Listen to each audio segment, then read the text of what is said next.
የሚቀጥሉት ሳምንታት ዕለታት ሰሞነ ሕማማት ስለሆነ ሰሞነ ሕማማት ደግሞ ኦሪት ውስጥ የነበረውን ዘመን የምናስታውስበት መስቀል የሌለበት ፍትሐት የሌለበት ቅዳሴ የሌለበት ቅዱስ ሥጋውና ክቡር ደሙ የማይሰጥበት ፍጹም የኃጢአት ስርየት የሌለበት ዘመን ስለሆነ ቅዳሴ የለም፣ ጸሎተ ፍትሐት የለም በእነዚህ 5 ቀናት።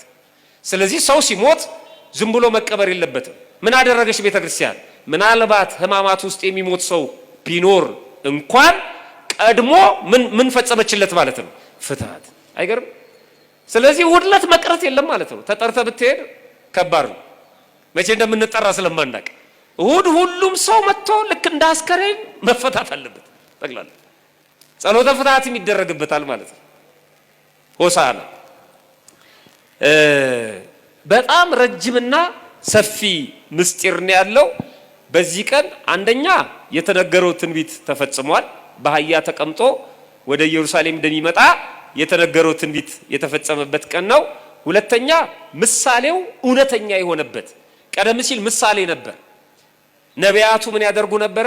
የሚመጣው ዘመን ክፉ ከሆነ አስቸጋሪ ዘመን ከሆነ ረሃብ፣ ጦርነት ወደፊት የሚመጣ ከሆነ ነቢያቱ ምን ያደርጋሉ? በጥቁር በቅሎ ላይ ተቀምጠው ጥቁር ካባ ለብሰው ጥቁር ጭራ ይዘው ጦር ዘገር ነቅንቀው ጦር ሰብቀው በዛ በበቅሎ ላይ ተቀምጠው ማለት ነው ከተማውን ይዞሩት ነበር ኢየሩሳሌም። ያንን ሲያዩ ሰዎች የሚመጣው ዘመን አስጨናቂ መሆኑን ይረዱና ወደ ማልቀስ ይሄዳሉ ማለት ነው። የሚመጣው ዘመን ደግሞ የሰላም የፍቅር ዘመን የጥጋብ ዘመን ከሆነ ደግሞ ምን ያደርጋሉ? በአህያ ላይ ይቀመጣሉ፣ ነጭ ልብስ ይለብሳሉ፣ ነጭ ጭራ ወይም መነሳንስ ይይዛሉ ነቢያቱ ማለት ነው። ያንን እያሳዩ ከተማውን ይዞሩታል። ስለዚህ ምን ማለት ነው ማለት ነው? የሚቀጥለው ዘመን ብሩህ ነው፣ የሚቀጥለው ዘመን ሰላም ነው ማለት ነው። ክርስቶስም ከዚህ በኋላ 5500 ዘመን አበቃ፣ ነፍሳት ከሲኦል ይወጣሉ፣ እናንተም ከአጋንንት ቁራኝነት ነፃ ትሆናላችሁ፣ ምክንያቱም የመሰቀያ ጊዜ ደርሷል።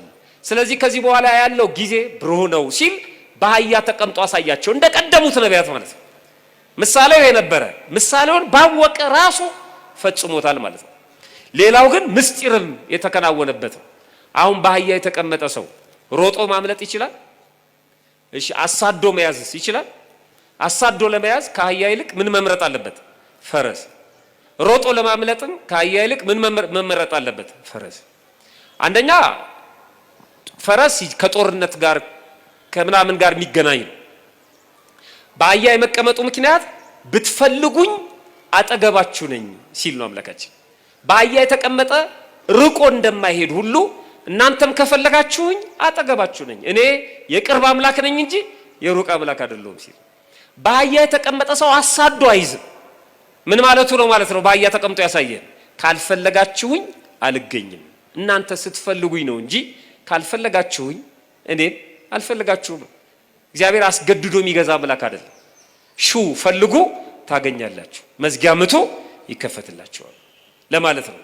አህያ ከእንስሳት ሁሉ የመጨረሻ ደካማ ተደርጋ የምትታይ ሰው የሚጭናት። እንደውም ሰው ሲሳደብ ራሱ ቢመርጠው ፈረስ አይልም አይደለም? ሲሳደብ የሚመርጠው ምን ብሎ ነው? በጣም ያሳዝናል። የተናቀች ናት። ለምንድን ነው አህያን የመረጠው? የተናቀችው ምን እያለን ነው ማለት ነው? በተናቁት ላይ አድሬ ስራ መስራት ይችላለሁ፣ ማንንም አልንቅም ሲለው ጊዜ እናንተ የተናቃችሁትን እናንተ ዝቅ ዝቅ ያደረጋችሁትን እኔ አከብረዋለሁ ሲል በጣም በሚገርም መልኩ ማለት ነው በአህያ ተቀምጦ ያሳየን። ስለዚህ የሆሳዕና በዓል እጅግ በጣም የተለየ በዓል ነው። ዝግጅት አድርገን አንዳንዶቹ ቅዱስ ሥጋውን ክቡር ደሙን ይቀበሉበታል የተዘጋጁ ሰዎች፣ ሌሎቻችን ደግሞ እያለቀስን ለቅዱስ ሥጋና ለክቡር ደም አብቃን ብለን ጸሎተ ፍትሐቱም ስላለ ቅዳሴውም ስላለ ትዕይንታዊ በሆነ መልኩ በዓሉን ስለምታሳየን ቤተክርስቲያን ደግሞ አሁን በደብራችን በተለየ መልኩ ነው የሚከበረው። በደብረ ኃይል ቅዱስ ራጉኤል አንቀጸ ብርሃን ሰንበት ትምህርት ቤት ከሌሎቹ ደብራት ጋራ በመነጋገር ማለት ነው በበላይነት በዓሉ የሚዘጋጀው እዚህ ነው። ከመቶ ምናምን ሰንበት ትምህርት ቤቶች ጋር የነዛን በዓል ማለት ነው ኃላፊነቱን ወስዶ የደብራችን አንቀጸ ብርሃን ሰንበት ትምህርት ቤት ነው የሚያዘጋጀው። በልዩ መልኩ ነው። ስለዚህ ከዋዜማው ጀምሮ በቤተክርስቲያን በመገኘት በዓሉን እንድታከብሩ በዚህ አጋጣሚ መልእክቴን አስተላልፋለሁ። ከእለቱ ረድኤት በረከት ያሳትፈን። የእለቱ ዕለት ደርሰን ደግሞ በዓሉን አክብረን እግዚአብሔር የቸርነቱን ስራ እንዲሰራልን መልካም ፈቃዱ ይሆንልን።